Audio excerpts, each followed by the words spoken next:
ఏంట్రా అలా చూస్తున్నావు? నాన్నకి నేనేం చెప్పాను నువ్వు అదే చెప్పు. అంటే కృష్ణమూర్తిలాగా నాన్నని మనము మోసం చేద్దామా? మోసం చేయడం ఏంట్రా? ఆయన హ్యాపీగా ఫీల్ అవుతాడని చిన్న అబద్ధం చెప్పాను అంతే. ఇప్పుడు నాన్నకు కావాల్సిన అబద్ధం కాదురా, కృష్ణమూర్తి పతనం. ఎప్పుడో 20 సంవత్సరాల క్రితం ఆయన అమాయకత్వంతో ఏదో పోగొట్టుకున్నాడని కత్తులు కటారులు పట్టుకుని కృష్ణమూర్తి మీద పగ కోసం వెళ్తావరా? ఎరా ఈ విషయంలో అన్నయ్య కరెక్ట్. నేను కూడా నాన్నతో అబద్ధమే చెప్తాను. సో ఈ రివెంజులు పగలు ఇవన్నీ నాన్ సెన్స్. నువ్వేదో కంపెనీ పెట్టుకున్నావుగా, ఆ పని చూడు. నాకు నాన్నకంటే ఏది ఇంపార్టెంట్ కాదురా. ఊరే నాన్న మీద నీ ఒక్కడికే ప్రేమ ఉన్నట్టు మాట్లాడుతున్నావేంట్రా? అప్పుడప్పుడు వచ్చి తాజ్మహల్ చూసే టూరిస్ట్ ఉండే ఎక్సైట్మెంట్ అక్కడే గేటు ముందు ఉండే వాచ్మెన్ ఉండదురా? 6 నెలలకోసారి ఇంటికి వచ్చి నాన్న చూస్తావు కాబట్టి కొంచెం ఎక్కువగా ఎమోషనల్ గా ఫీల్ అవుతున్నావు. Sorry. Just watch it. No I'm sorry. What sorry?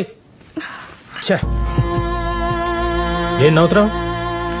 Coffee పడ్డ చిన్న ఎమోషన్ ని ఒక్క సెకండ్ ఆపుకోలేకపోయావరా, వెంటనే తిట్టేశావు. అలాంటిది నాన్న 20 సంవత్సరాలుగా ఒకే ఎమోషన్ మోస్తున్నారా? ఆయన చనిపోయేలోపు ఆ ఎమోషన్ తీసేయాలి.